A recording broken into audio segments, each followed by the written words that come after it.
if you're a startup, do not just employ for the sake of employment. Do not just employ because you need somebody to fill the role. You have to understand the moment you are in. You're a startup. The visioneer or the leader would have the vision. You must have people who would understand your vision, essence of leadership. Once you get the person into the team, be sure that so startups must begin to look out for people who are passionate enough, people who are hungry and yearning for that success themselves. And when you get the success, do not enjoy it alone as an entrepreneur. Then it will lead you to credibility. Don't just go and write on social media. And then I see you write beautiful things. And then I call you to come and speak on my platform. And then there is nothing to you. Today I'm going to have a very intriguing conversation with an experienced woman who has been with a business from its inception. We're going to talk about from startup to stability. And I have none other than Pearl P. Tehoda, the Executive Director of the HR Certification Center. Pearl, good to have you. Good to have you, Kwabena. It's an honor actually to be here. Yes. I'm excited. When I was thinking of who to have for this conversation, your name just came to my mind prominently because I've seen how you have worked with the HR Certification Center from its inception. It's about 11 years. 11 years. Actually. 11 years with one company. Yes. It's a miracle. It is. I always tell people that I don't know if I can be able to work with one company for so long. I mean, it would take a lot. And how has it been for you working with one company for 11 good years? How were you able to stay put in one company for 11 years? Kwabena, truth is that it hasn't been easy. Yeah. I've seen people over the years work with one company for 20 years, 25 years, 30 years. And so my 11 years is just like a drop. Yeah. But, the HR Certification Center actually is 11 years. And I have been with the company from inception, being a single employee to now about 15 employees. Wow. So what kept me is not just because of what the company is doing, but we have evolved. The HR Certification Center has evolved. We started off with the founder, myself. We started off with a clear vision. And for me, it was about the vision, where we want to impact the workplace, where we want to build business solutions that will affect how people do their work and how people lead others. So for me, it was the vision. Now, moving from inception to about 3 to 4 years, we change. And change is very beautiful. Yeah, and difficult. And difficult. Is it that you're changing to stay or you're changing to exit? But I stayed because the change was a fabulous one. One that was going to shape minds, one that was going to shape the conversation around leadership, the conversation around professional development for people. So that change also kept me. And we kept evolving. I'm sure if you've listened to the story of the HR Certification Center, it wasn't as glamorous as it is today. True. But we started off, being in a rented space and just 2 employees to 3 employees. We started off with having about 20 people in our lecture halls to having 100 people, now to about 200 to 250. And so these were motivational enough for me to stay. And for me, the testament that we get of the things that we are doing kept me moving. I mean, would I say that I have yearned to be there all along? I don't know what the future holds, but for now, I will stay glued to the vision and I'll keep propelling that vision until further notice. I mean, I like what you say about you stay there because of the vision. The vision was clear. It was on point. It was driving. So for me, the vision was the driving force for us because we started off with no money. Yeah. And you're young. Yes, I was young. I mean, then I wasn't even married, you know. Then I move on to being married and, doing every other thing. And so for me, it was the vision. And tell you what, the founder was good enough to project the vision. And so you started off first year. I mean, somebody will say, oh, this one, in 5 years, it will collapse. But every now and then, we kept redefining the vision to ourselves. We kept telling ourselves what it will be. And you know, just when I was coming and I was driving, I Yeah. remembered clearly there was one time that we had a meeting. Yeah. And the founder, Dr. Jeff Bazzi, projected a picture of the building that will be in some 10 years, some 20 years to come. Wow. And it was a glass building with a blue color, you know. Wow. And then just when I was coming, I was like, wow. So that is the power of vision. That's the power of foresight. And it was driving us enough to do a lot of things. And for me, that's what kept me. The money is good, even though I'm looking forward to more. But it was the vision for me. I like that. I like how you are very intense and passionate about throwing the light on leadership. Good. It was just the two of you. Just the two of us. So that's Dr. Jeff Bassett was leading the course. Exactly. And how did leadership transition, right? Through the phases. How did leadership transition from the point that you started to the point where you're getting to stability? I want you to throw more light on the leadership and the role that you had to play in that transitioning. Because this conversation is one that I know my audience is a mix of people who are workers, entrepreneurs, people who are also solopreneurs, right? Yeah. And they are also probably thinking of starting their business.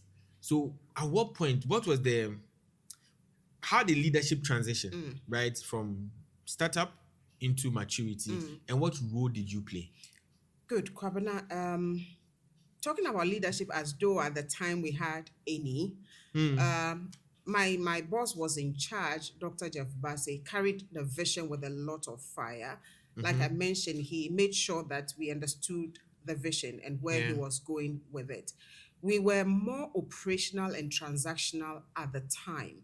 As much as we could tell that the business will grow, at the time we were not very clear what exactly the future will look like. But we know we were destined for success. We know we were destined to make it to the top and to live the vision. Yeah. And so the driver was in the seat and I was the driver's mate. Not to be political. I know, right? Yes, but I was the driver's mate and I was a competent one for that matter. You didn't ask for the steer? No, I couldn't have done that at the time. Otherwise, I was going to drive everybody into the ditch. You know, a competent one at the time, I understood my roles clearly, what I was supposed to do. So I focused more on operations.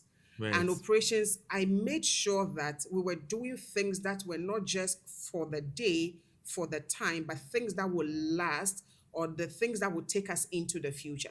All right. So we're not just doing it as, okay, today we are doing that and that is it. So we were documenting our footsteps. Understood. And anytime we carry on an activity or an operation or even a training session, we will go back to the drawing board to evaluate. And for us, it was the feedback, the moment of truth that redefined what we should do next. All right. Sometimes people would take successes, especially for startups. They will take the success and as though that is all they have to achieve. All right. But at the time we took our successes, we took the challenges, we took all of the failures, we went back to the drawing board and we said, look, you know what? Let's look at what more we can do to move from where we are now to where we want to be. And like I mentioned, I focused clearly on operations. I was leading an operation that would outlive the year that we were in. And so the following year, I focused there again. The following year, I focused there again. And then there was that moment where we decided, no, we are growing beyond capacity. And so we needed to bring in a lot more of people. Yeah. Kwabena, let me pause a little to let your listeners understand that if you're a startup, do not just employ for the sake of employment. Do not just employ because you need somebody to fill the role. You have to understand the moment you are in. You're a startup. The visioneer or the leader would have the vision. You must have people who would understand your vision, people who are willing to build with you, people who are passionate enough to translate the ideas into actions. Let me hold you there. Good. I'm going to hold you there because I've sat on a number of interview panels. Beautiful. And to find people who are passionate like you are, to find people who carry the vision, it's not easy. How It's not easy, but it can be easy. how do you how are you able to, as a startup, how are you able to find those kind of people? Mind you, sometimes as a startup you might not have the financial capacity To to pay. afford certain kind of talent. Beautiful. So how do you even see potential in people to bring them on? Because I'm sure that there are people that when they came, they probably, you saw certain potential in them. That's why you brought them and probably Right. lived up to standard. Right. How do you find that potential? Kwabena, my simple definition for that is get under their skin, because the truth is under their skin. If you're looking for technical skill, Yeah. you may have, but it will take you 1 year, 2 years. So Right. get under their skin. Let them know what is driving their life. Are they hungry enough? If the person is not hungry enough, they are looking for money. You give them the money, they are yearning for more, you can't pay, they will leave you. I'm not saying it's easy. Sometimes you would get under their skin. Yeah. They are passionate, they are hungry enough, but they will still leave you. And Yeah. that is the essence of leadership. Once you get the person into the team, be sure that you don't hold the vision to your chest. Sometimes entrepreneurs, startups, we love to hold everything to our chest. We don't want to give. I don't know what we are afraid of. If you sell the vision to me and I buy it and I understand it, then I'm able to work with you. And that was one thing that Dr. Jeff Bassett did very well. I mean, every month we would have a meeting. Yeah. And in that meeting, he is reselling the vision.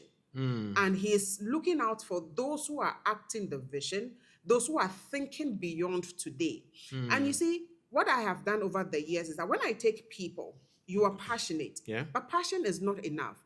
Passion is not what will pay the bills. True. And so I fight for my people. All right. What do we have? What can we give of? Is it just about money or they're looking for other benefit? And so Right. you redefine some of these things and you give to people.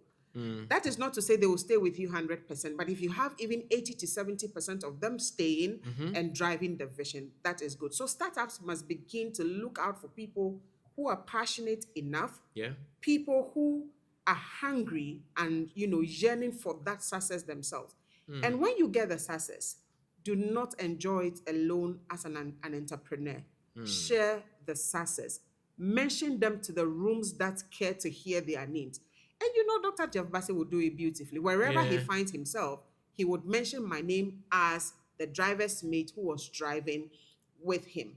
And so for Right. me, yes, leadership has played a role. I stayed very glued to that leadership and I worked with the founder. It got to a point I needed to up the game. Yeah. So you see, sometimes when you are with a startup, don't just operate at the level that you are in. Read around the role, read around the industry you are in. What is the future of the industry you are in? Up your game. Sell the idea to the founder. He may not take it Yeah. exactly so, Yeah. but keep on selling it. Yeah. Someday he will see reason why we should move beyond that. So it got to a point we have to do a complete overhaul of our operation. We needed to bring in a lot more people. So it wasn't just me. Yeah. So as I have bought the vision, I Yeah. also started reselling the vision to the people I was working with. And together we drove the business to where it is today.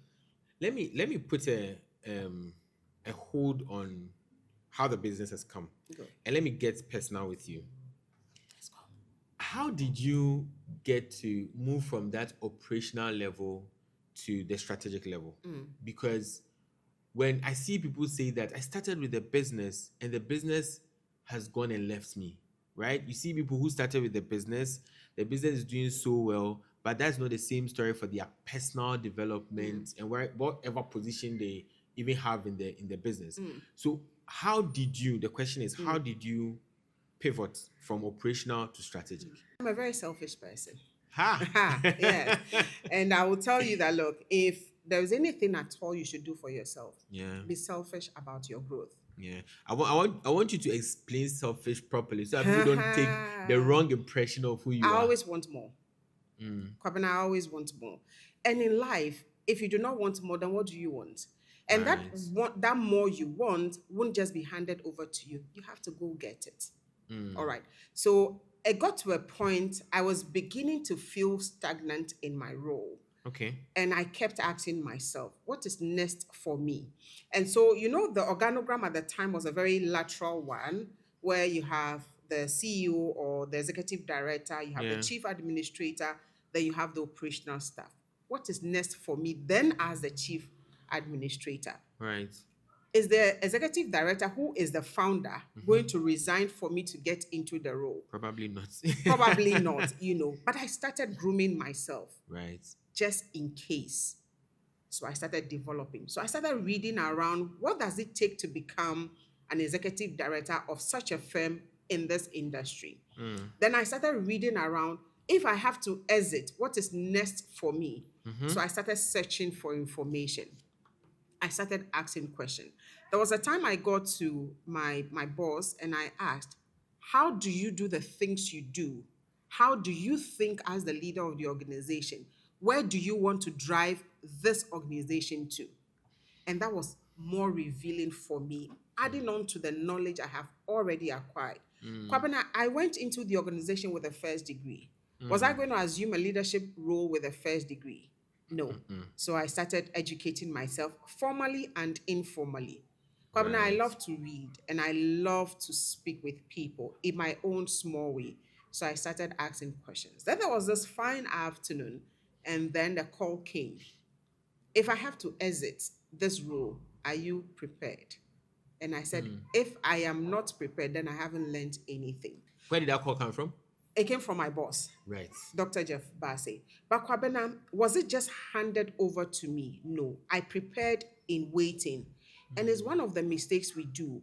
We feel that, oh, we are getting all of the attention. I mean, as a chief administrator, I was getting all of the attention. I was getting all of the mentions. But I was thinking about my growth beyond my role, so Right. that I won't sit there. I started with the company, and then there will be an executive director from outside that will come, and I painfully have to report to that person. Yeah. So I grew, I developed myself, and I became what I got today. So Yeah. after getting the role, actually, I asked my boss, was it just handed over to me because I started with you? Yeah. Because you felt that I have gathered enough operational knowledge or have gathered enough tactical knowledge? Then he said no. Because he has seen me move from just operational, administrative acumen, administrative abilities to now leading the people. As much as it wasn't 100% at the time, and even now it is not, I am still learning how to lead people, not just manage people. I'm learning how to lead roles, not just manage the roles. So that is how I became. Nice. I like the trajectory of your growth. And one thing that really stands out for me from your story is how you deliberately had conversations with your boss. You didn't sit and wait for things to happen. Never. You pushed for things to happen. Exactly. So. And didn't your boss feel you were being too upfront? How were you able to manage that? Didn't he feel maybe you were asking for too much? What is this lady thinking? How was it like? Was it a smooth flow? I call it tactics and strategy. Tell me. There is a way you approach your boss. Yeah. And you see, not everybody is confident enough to go to their boss's office because of who they are. What is your value in the organization? What is your contribution? Can we sit back and say, for this person, we can tell that he carries something, she carries something. So I approached my boss with a lot of tactics, knowing very well that he may be thinking, well, it's either she's acting so that if I don't give her the right answer, she will leave, or she's thinking of something else. All right. So I go there not with just recounting problems, not just talking about myself, but talking about the future of the organization. And once we get into the future of the organization, I got the opportunity to ask some of these things. Right. Sometimes you ask, the answers will not come. Don't go, raising your shoulders because you think you've worked with the organization for long and so you have some knowledge that your boss doesn't have. No, so I go back, I rethink, find a better time to speak with my boss. And you see, you must build relationship with your boss, whether he's the founder or he's an employee CEO or he's just your immediate supervisor. Yeah. Build relationship. And don't just thrive on the relationship, but also deliver results. So that when you knock on the door, it can easily be opened for you. Let me pick from deliver results. How I see a lot from your story that you are, even though you're an employee, you have an entrepreneurial mindset. And I see that nowadays people just think that if you are entrepreneurial, it means you don't have to work for people. And I see a lot of conversations going around, be your own boss, Go start your own thing. go start your own thing, and people go in there and they make a shipwreck of themselves. And so with all these things, all the experience that you've garnered along the time, how were you able to say that even though I know what I'm made of, I'm comfortable still working for someone? Did you have a plan? Because sometimes you sit behind, you see the numbers. People see the numbers and they feel like, I can do this. Why don't I do it? And they enter and they make a shipwreck of themselves. I'm not trying to say that people shouldn't be entrepreneurial, but I just want you to throw more light on it because you have lived it and let people understand. I want you to, from your experience, to help people understand that for the fact that you are entrepreneurial in your thinking doesn't necessarily mean that you should go start your own business. I want to know your thoughts on something like this. Kabana, when you look at the fingers, right? Yeah. They are all not the same. Some short, some tall, but they are all relevant. And they all come together to do a wonderful job. True. Not everybody would have a business or will start a business themselves. True. We have employees that are intrapreneurs and they build the business as though it is theirs. Yeah. And that is my story. Would I say that someday I will not start my business? Maybe yes, because you also want to retire to something that you can call your own. Yeah. As for where I sit currently, would I say if I start today, it will be successful? Maybe yes, maybe no. Okay. Because it's not just about the ideas, it's not just about the vision. It takes a lot more to build a successful business. And that is what people don't get. They only look at how flamboyant somebody's business is, how successful you've been in terms of money that you're bringing in. They don't care to ask about the pain of the employer or the entrepreneur. And it comes with a lot of pain. Yeah. And sometimes people don't get that. They go and then they want to go full out to start something. Someone will say, it was an article I read online that says that don't just quit your 8 to 5 jobs. Yes. Do it, build enough experience, start something alongside. And that is a conversation I want to have with some employers, especially startups. Tell us. Allow your people, Yeah. after serving you for some time, give them rooms to do something for themselves. You see, once you do that, they know that, okay, you are not just thinking about your business, but you're also thinking about me. Have a conversation with those who want to start something. How does it affect your business?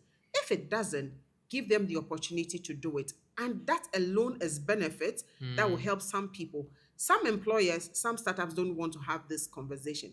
But mind you, we're going into a field where people don't want to do the 8 to 5 anymore. Yes. And so if you're an employer and you're not giving them that opportunity, they will leave you. As to whether they will go and succeed on their own is another story. But they would have gone and you would have been suffering, the loss of that talent. All right. Yeah.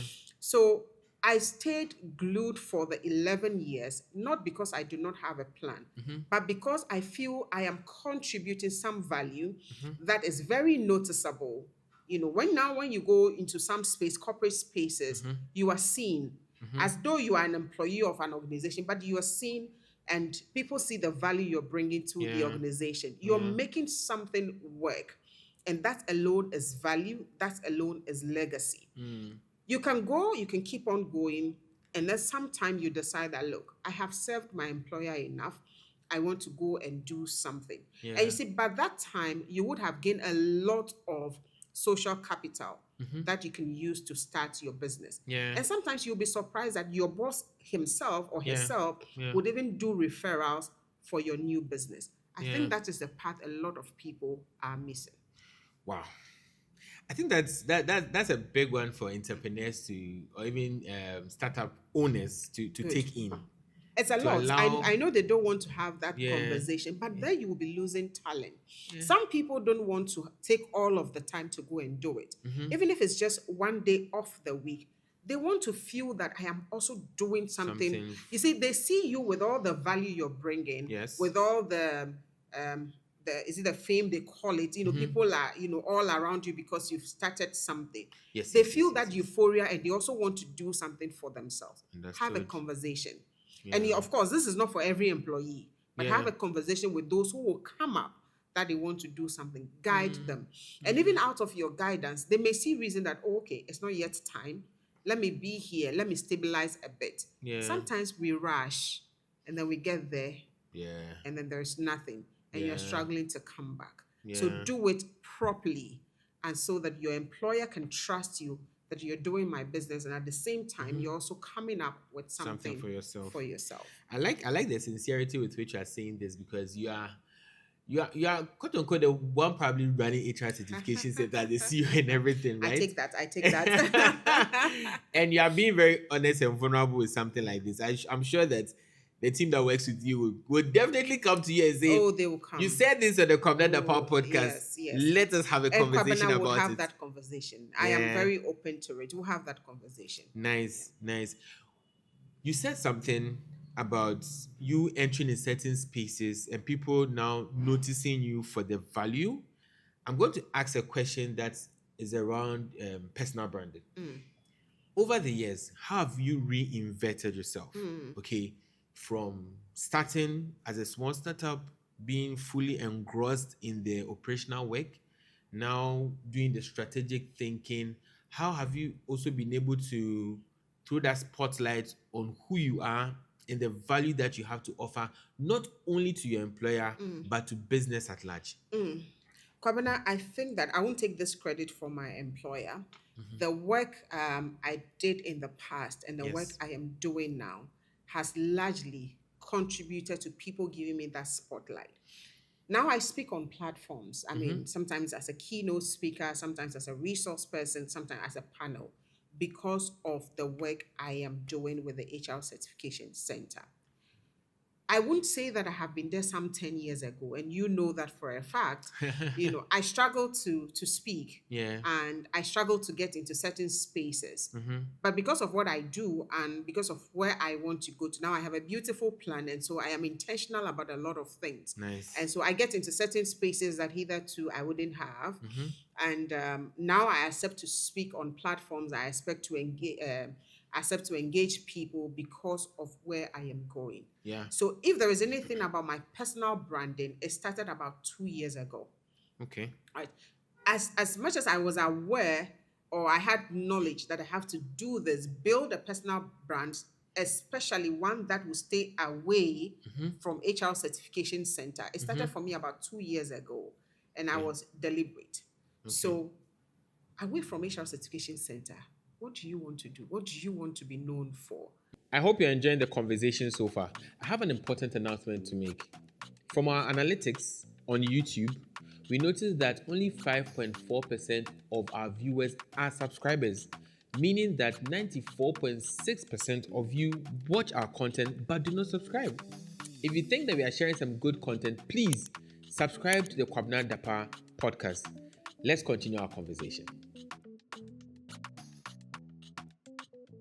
What exactly would people say about you? Yeah. All right. Yeah. So when I was 37, that was about 4 years ago. Okay. That was when I caught this revelation. Imagine that your work is taken away from you today. Who would you be?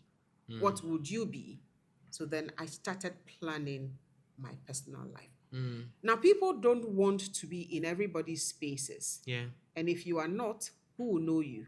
And for what would they know you for? True. So I'm not saying that be all over social media, but have a plan as a business executive, right? Yeah. Whatever you want to be known for, start projecting that. If you want to be known for the work you do, project it. If you want to be known for the vision you carry personally, project it. So gradually you're building something that one day you can walk into and you won't have to struggle. Yeah. Do people want to write on social media platform? Some yes, some no. But now they said that the world has become a global village. It is. And the meeting square is on digital platform or on social media. Yeah. And so if you're not selling yourself there, where else will you sell yourself? So you have to begin to let your brand speak for itself. Small, 10% you're going, 20% you're Yeah. going. Someday it will hit that 80%, 90%, 100%. Yeah. And then just at a click of a button, somebody can find you and tap into your knowledge, and then you're earning money, and then you're creating more value, Yeah. and then you're going global. So one of the reasons why I put this question to you is that today with technology, right? Yeah. People are able to put out very good content. Yes. And I see a lot of young people putting out a lot of good content. But some of them do not have the knowledge. It's just a fake reflection of who they are not. And I like that you had some, let me call them dark years, when you're not in the limelight, where you were building yourself. So when you came into the limelight, it was the projection of your quality and your value, not what you. No, it wasn't wishful thinking. It was deliberate and intentional spotlight on who you are. Yeah. And I like how you put it. So for me, to a lot of young people, right, I don't think that you should be on social media trying to fake it. There people say that fake it till you make it. I don't believe in that. I believe in learn it till you know it. So you keep learning so that when you have the platform and you are speaking, people can feel the depth in what you are saying. Yeah. Kwabena, I shared something on one platform. It was for women in strategic leadership. And I spoke about 3 C's. Right. And these 3 C's is what worked for me. So I titled it Becoming. I am not yet there. I won't lie to myself. And one of the things we should know is that when you look at yourself in the mirror, the person you see there, that is you. You can fake it to some people, but there should be that moment where you would define clearly who you are. So, Kwabena, whilst I was in my kitchen moment, I was cooking. I like that kitchen moment. Yes, Oh, I wasn't. Let her cook. I wasn't yet ready to be put on the dining table. Yeah. So I had my kitchen moment, and I was building myself. So I keep saying that build yourself, build enough competence for yourself. Yeah. Be competent for something, but be also competent for most things, right? So for No. Relax. Good. I like that. Be competent for something. And also be competent for most things. Yes. So not just one thing, but you should be good at one thing. Good. And also have knowledge across different aspects. Good. Nice. So Kwabena, people want to be known as marketers, right? Yeah. That's the core. Be known for something. You are a marketer. Beyond marketing, what else do you know? When we lift you from a marketing person in a banking environment and we drop you as a marketing person in an insurance environment, you must know something. So it's a global village. Yeah. How is the world of work running currently? You need to know what is happening around you in the industry and beyond the industry. So you have your marketing knowledge, but be sure that you are not just myopic about marketing, but you know about digital marketing, you know about customer service, you know about the digital space, you know about how companies make money. So the customer must buy something from you for you to make money. And when companies makes money, what do they do with the money?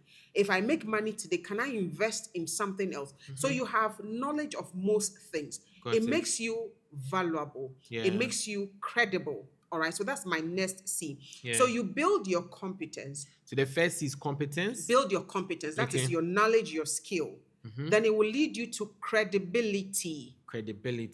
Don't just go and write on social media. And then I see you write beautiful things. And then I call you to come and speak on my platform. And then there is nothing to you. My God. So be known for what you say you know. Yeah. That's your credibility. And you see, a lot of the time, people miss it. So you miss your credibility today. It's okay to make the mistakes, but don't lie about what you know. Because your credibility will serve as a point of referral for someone else to get you onto the platform. Understood. Right? You are starting. If you're 10% at what you do, clearly say that you're 10% at what you do. If you're 20%, say you're 20%. Don't fake it. Don't fake it. It's okay to say I'm a startup, but I am building to become what you want me to become. So build competence, be credible. And Kwabena, the last C is your confidence.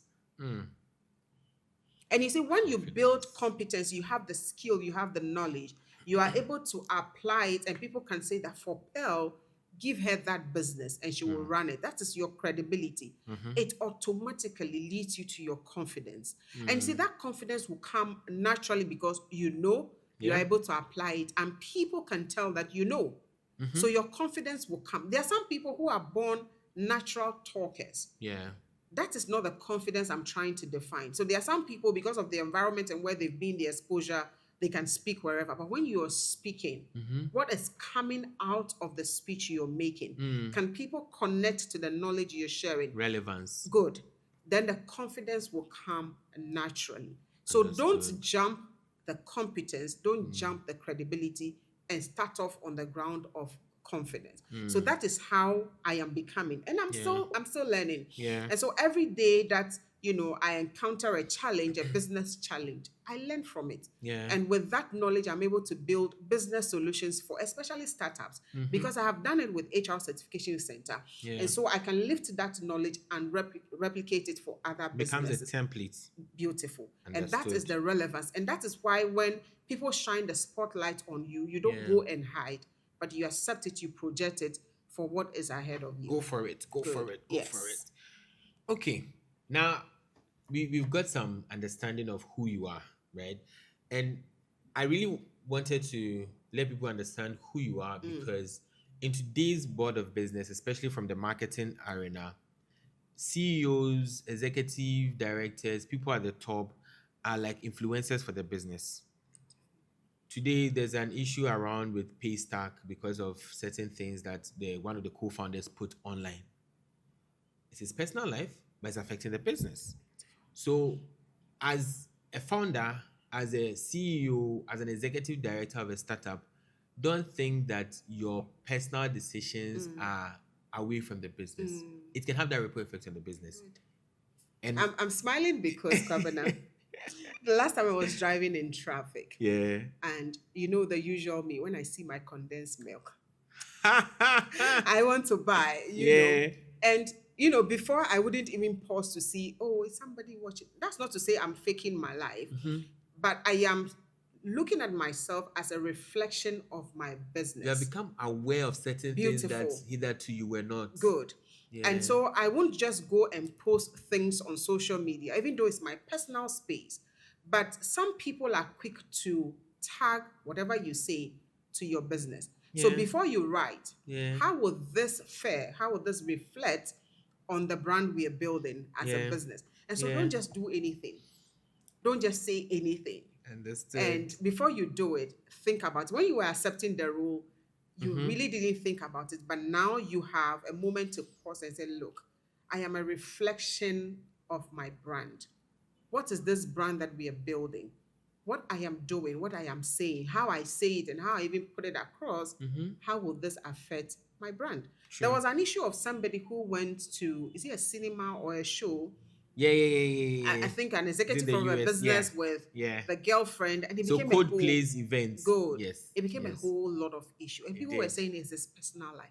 It is your personal life, but your personal life is an extension or is a reflection of the business we are building. And so we can't just do things anyhow. That's true. Yes, and you can't just go make them. Sometimes we make the mistakes and we accept them as our personal mistakes, but some way, somehow, it is reflecting. Has the ripple effect on the business. On the brand. Yes. I wanted to talk about the business because you're talking about from startup to stability.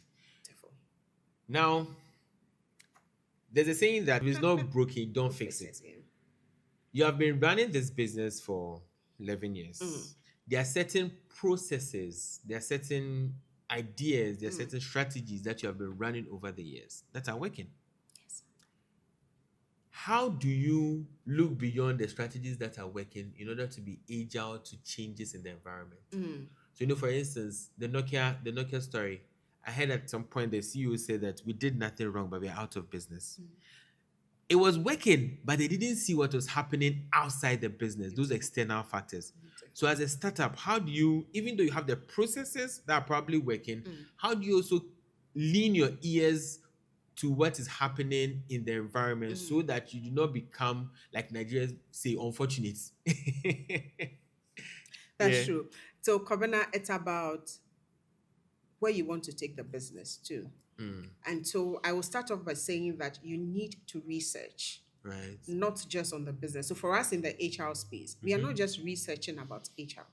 We are researching about human behavior. We are researching about the future of education. Yeah. We are researching about the future of work.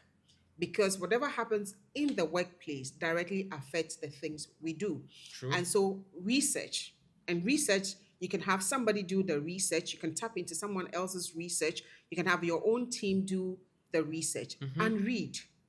So you research and you read. Yeah. That is one. Yeah. I also put myself in rooms that are having some of these conversations. So sometimes I attend conferences that are not HR related because I want to hear what is happening in the field of leadership. I want to hear what is happening in digital marketing because it will affect my brand. I want to know what is happening in the economy because when people do not have money, they cannot come and buy your service. Yeah. So I go into rooms, I go into conferences that are having some of these discussions. It opens me up to what the future looks like. And then I come back, sit, do my own analysis, call my team members and say, look, if we want to beat competition, if we want to beat disruption, this is what we should be doing, or this is how we should be thinking. So then I gather my team and I say, look, 3-5 years from today, how would our business look like? So we are in 2025, but we are thinking 2028, we are thinking 2030. Understood. If you do not have a team that can think beyond the current operation, then the future will happen to you. Right. If you do not have a team that can think beyond today's operation, then the future will happen to you. Build that future and walk into it so you can avoid surprises. Would I say that surprises will not come? They will come, but you would have a mitigating factor or a mitigating element to mold the situation. COVID happened. A lot of companies were thrown off board. Some also made money from it. True. So how were they thinking? Yeah. Nokia says they didn't do anything wrong. Yeah. What was their vision? Was the vision just for today? Were they looking beyond the vision? Were they looking at the customer I am serving? How do they want to be served? Yes. Right? So if currently your customer base is Gen Zs, you are not just thinking about the fact that I am building mobile phone. Yeah. But in the next 5 years, how would this generation, Yes. they would move 5 years ahead of me. How would they be behaving? And what would their behavior be prompting businesses to do? Right? Today you have a whole beautiful banking hall. Yeah. And you have less human beings walking into the bank because we have empowered banking in their palm. Yeah. Somebody thought ahead of time to work with the telephonic companies to build banking in the palm of human beings. How are we as a business thinking about the future of education, the future of people development, the future of people leadership? And that is what I do. Sometimes my team will tell me that, Madam, you're thinking too much, but that is what makes the business work. It is my duty as the leader, as the pilot, to drive the team beyond just today. So we may have a 1-year strategy plan, or we may have a 1-year working document. But if you ask me what the future will look like for HR Certification Center in the year 2030, I would give that to you. Wow. Yes. So read, research, think beyond the business today, and build a formidable team that can drive the business with you into the future. I hear you say that don't be overwhelmed with today's victories. Prepare for what is coming ahead. Exactly. I see a lot of startups when they get victory, like they become too excited that they settle on today's victory. Speaking about that, HR Certification Center has grown. Yes. You are introduced, I think you have peaked. Yes. And at your peak, for the business, for the brand, what is the legacy you want to leave in your industry? So for my industry, I'm looking at a legacy where HR personalities or business executives are confident enough to say that this is it. So when we talk about people leadership, we should be clear. I mean, when we get into that place, we should be clear that this is the roadmap or this is where we are going. And also, let's look at where people commit, or let's say businesses commit a lot of blunder. We get to that place where we don't necessarily have to go to the Labor Commission. We don't necessarily have to go to the court. Then we are saying that we are running our system very effectively without errors. We're also looking at a legacy where the HR community has become formidable. Formidable means that they are well recognized.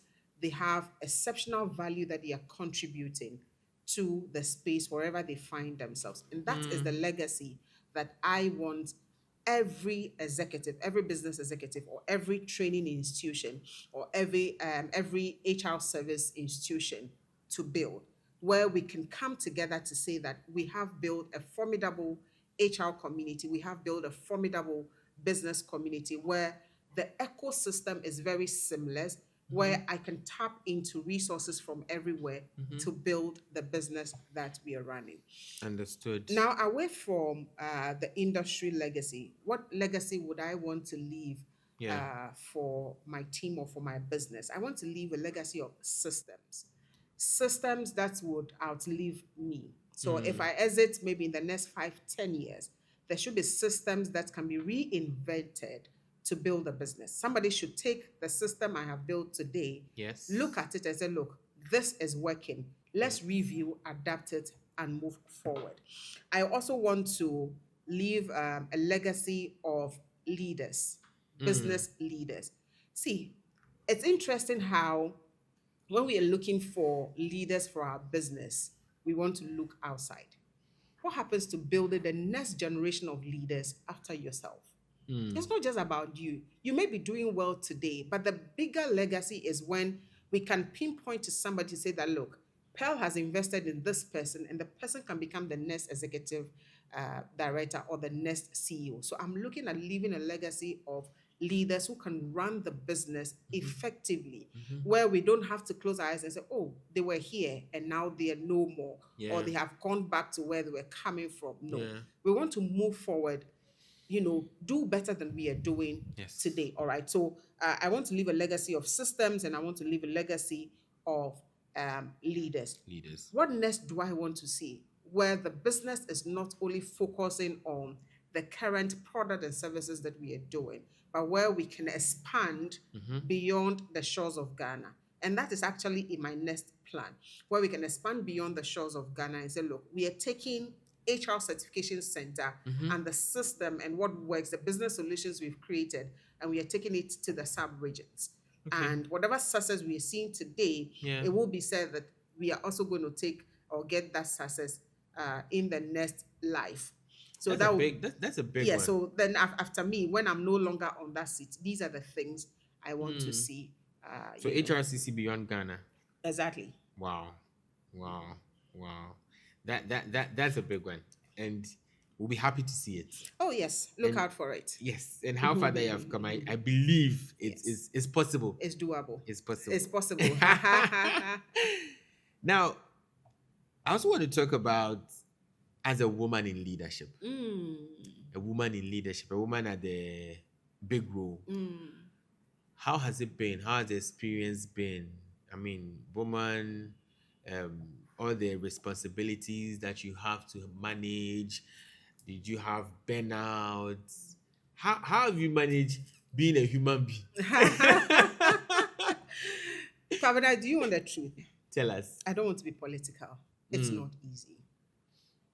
And I'm not sure it's just with me. It's not easy. Yeah. Now, there's so many things that come at you once you become a leader or a woman in leadership. Yeah. It's either society is trying to define who you are to you. I am me, but society is trying to define me to me. There's a prototype. Good. Yeah. And it's one of the things you have to cross. And I did cross it. Fortunately for me, I didn't have bosses who would think that my capability should be gender defined. I have worked with the females, I have worked with male. Yeah. They didn't have to think that, oh, she's a woman, she can't do it. No. Right. They've always believed in me. They've always given me the opportunity to shine. So that is a plus for the people I You have work worked with. with. But for others, they have to cross that hurdle where they think that, oh, she's a woman, she can do it. Oh, she's a woman, she'll go and give birth. Oh, she's a woman, she will do this. Or she's a woman, the husband will say, don't do that. Yeah. Well, I didn't have to go through that, but I've heard stories of people going through that. So, Kwabena, it's not easy, but it is very, very possible when you are intentional about it. Now, I became executive director some 3 years ago. The first thing I did was to have a conversation with my family. And I said, look, we are already living our lives in a certain way. And, we have a grip on the things we want to do. Now, this is my new role. And these are the demands that are going to be placed on me. You will travel a lot more. You will spend sometimes more hours in meetings. Sometimes I will miss some of the deadlines. Sometimes I will miss some of your school occasions. So this is it. But as much as I am aware, for me, that was a plus. And so it didn't just take me by surprise. Yeah. I planned with my family on some of the things we should do. The last time I was discussing with somebody, I have a calendar for everything. Tell us. Good. So I get the school calendar for my kids, and I get to know when they are going on midterms. Right. And I want to plan my work life such that I can have time off work and be with them.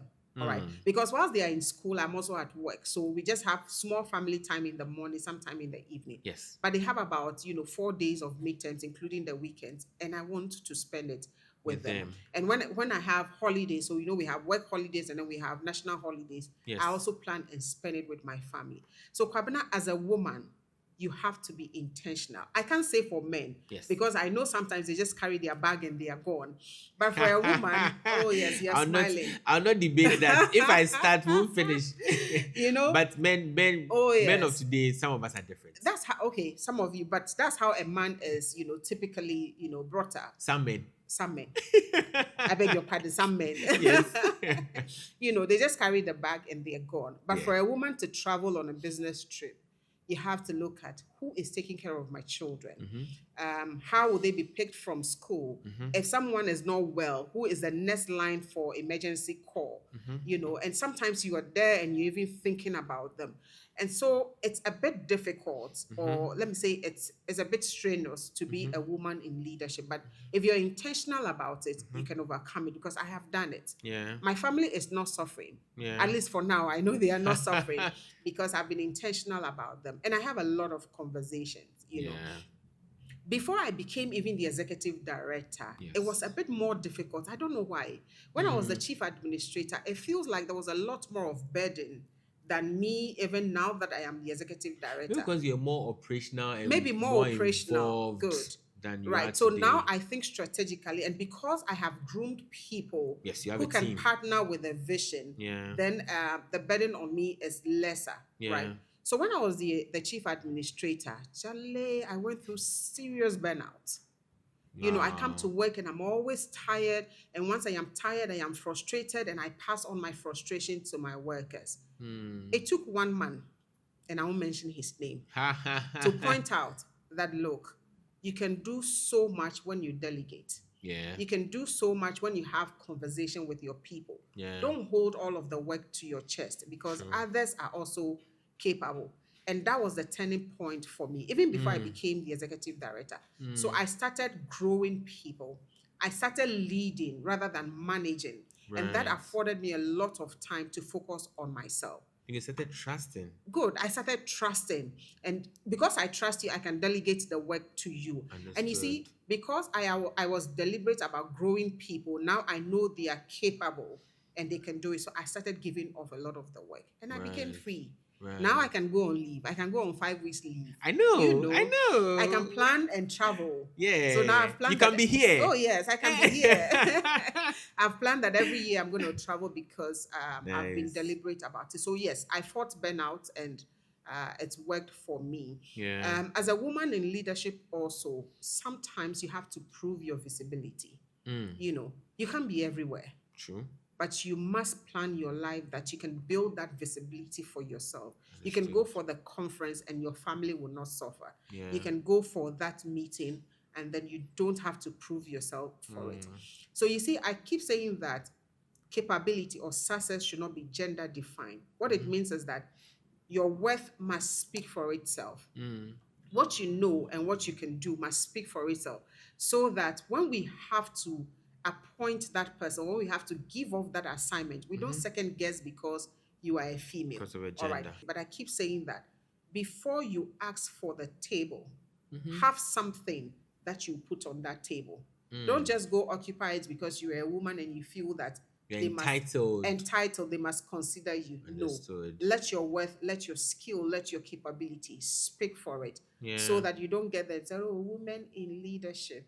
It's good we are doing some empowerment, but when you get there, Yeah. You must let the prove your man worth. prove his worth. Let you also prove your worth. So it's possible to be a woman in leadership. I Yeah. mean, you've seen women in higher position. Now we have a female vice president. Yeah. Some countries have female presidents. Yes. They have families and they're still thriving. Yes. And so it's possible, it's It is. doable. Once you're It is. intentional and you plan your life, you can achieve that. Pearl, I've enjoyed Wrap it this down. conversation with you. I have to. And I have to. in wrapping up, I want you to speak to that person who has started a business, who is thinking of scaling up, who thinks of how would a business look and how will I be when the business gets to that point of stability. Because sometimes I see people look at stability as just having enough to spend, can afford the excesses that they want. But beyond that, how can they be stable and remain stable for a long time? Just speak to them. Kwabena, for every startup that is listening, that one-man business, that one-woman business, first, have a vision that is bigger than yourself. Have a vision that is bigger than your stomach. Have a vision that is bigger than the profits you're looking forward to. And cast the vision for others to believe in the vision to work with you. So that's people. Yeah. Beyond people, build systems. It's not easy. To build systems that are compliant with, government regulations, to build systems that, you can leave audit trails and everything, it's not easy. So start building it right from the scratch. And once you're building the system, keep documenting your steps. Because you would go back to them, review them, optimize them for success. Yeah. So document every process. And you see, you need to have a lot of trust in your stomach. Don't think that, oh, this person is here to take my money, this person is here to run away with my ideas. Have a lot of trust and give off the business. Yes. That way the business can grow without you. We have seen situations where the founder is not there, the owner of the business is not there, and everything halts. True. No, build the business beyond you. And let me tell you something. Yeah. Whilst we were experimenting, I call it experimenting because we're doing a lot of things. So you take the bulk of everything you do, that's 100%. Look at the 70% that works. So I have tried this, is working. Keep repeating it. All right. So more like put it on autopilot because it's tried and tested, and so it's working. Yes. Then there's that 20% that you want to optimize. Sometimes you outsource it, sometimes you automate it, and then it's revolving around the system. And for you to achieve growth, there's that 10% that you have to play chaskele with. So you should be willing to risk it. You should be willing. Every entrepreneur should be willing to risk it. Otherwise, you will not grow. So you've seen some success today and you're just replicating that success. Experiment with 10%. I'm not saying 20. Every now and then, experiment with 10% of your business. So maybe you have 3 products that you're working with. You want to upskill one. Yeah. Don't upskill all the 3 at the same time, because if it crashes, you are doomed. Right. So take 10% of whatever you are doing, experiment it, risk it. And in that experiment, if you win, bingo, then you can tell it works. If you don't, you are learning.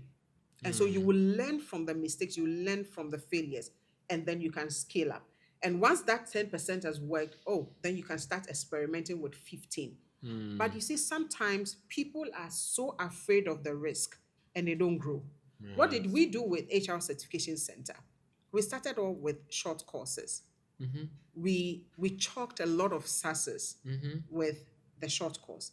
So it was time to move on to something else. But we just didn't zoom, leaving the short courses. So the short courses were running, and we started running professional certifications. Certification. And then we're running HR certification, project management professional. Yeah, PMP. Yes, and then I think there was another one. Okay. So we're experimenting. And then we noticed that, the PMP really isn't giving us money. A lot more of people were doing PMP at the time. Then we started experimenting with the HR certification programs. And then it was just, I think, one institution. And then we started. And then we made a mistake. We came back, we learned from it. We made a mistake, we learned from it. And then whilst we're learning from the mistakes, we were looking at what others are doing, what is happening on the international front with HR certifications. And that was a turning moment for us. Wow. Imagine we were not ready to experiment. So every entrepreneur should be ready to take the risk. But I will tell you, take calculated risk. So if you're an entrepreneur, build your people, build a vision beyond you, have a lot of trust, and then be ready or willing to experiment with some aspect of your operations. Thank you so much. Thank you, Kobana. Thank you so much for sharing this. Thank you so much for being vulnerable. I think some of the things that you shared were from a point of vulnerability. Yes. And I really appreciate that. And I think to every entrepreneur, every employer, every employee who is listening to us, this should really turn something in you. And for us, at the end of the day, we want to see you become a better version of yourself. And all the information that we are providing on the Coreedge podcast is to help you make better decisions. Thank you very much, and see you in the next episode.